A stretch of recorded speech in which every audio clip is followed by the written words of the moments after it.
আগামী ৩০ এপ্রিল অক্ষয় তৃতীয়ায় দীঘায় নবনির্মিত জগন্নাথ ধামের উদ্বোধন।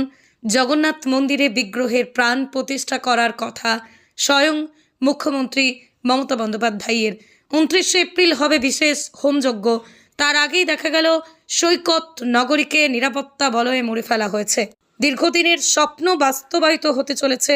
দীঘার জগন্নাথ মন্দির উদ্বোধনের উদ্দেশ্যে আজই দীঘার উদ্দেশ্যে রওনা দিলেন খোদ মুখ্যমন্ত্রী, কারণ তিনি থাকবেন সেখানে পুরো অনুষ্ঠানে, এমনটাই সূত্রের খবর। হাওড়ার ডুমুরজোলা স্টেডিয়াম থেকে হেলিকপ্টারে রওনা দিলেন। যাওয়ার সময় রাজ্যের সম্প্রীতি বজায় রাখার বার্তা দিলেন মুখ্যমন্ত্রী। তিনি জানান, দীঘায় যাচ্ছি, নিজেদের মধ্যে ঐক্য সম্প্রীতি বজায় দেখো যেন সবাই ভালো থাকে।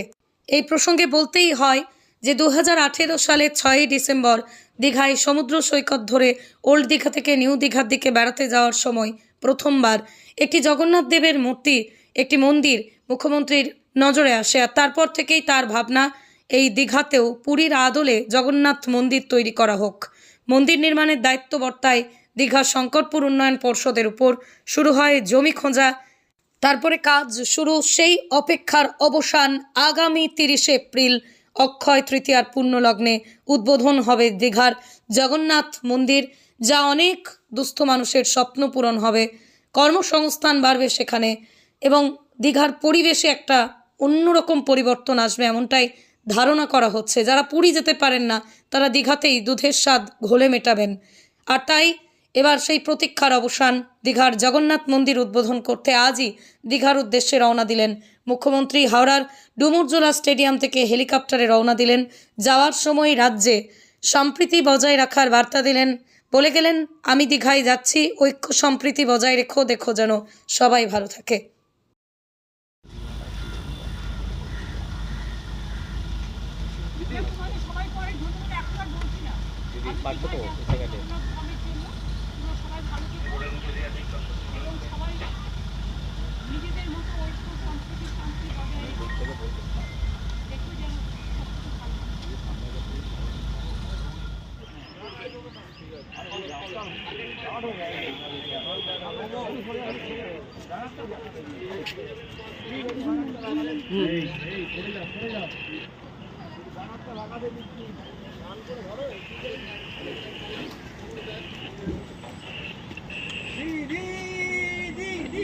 দিদি এই ম্যানেজটা করেছি, দিদি এই ম্যানেজটা করেছি আমরা দিদি।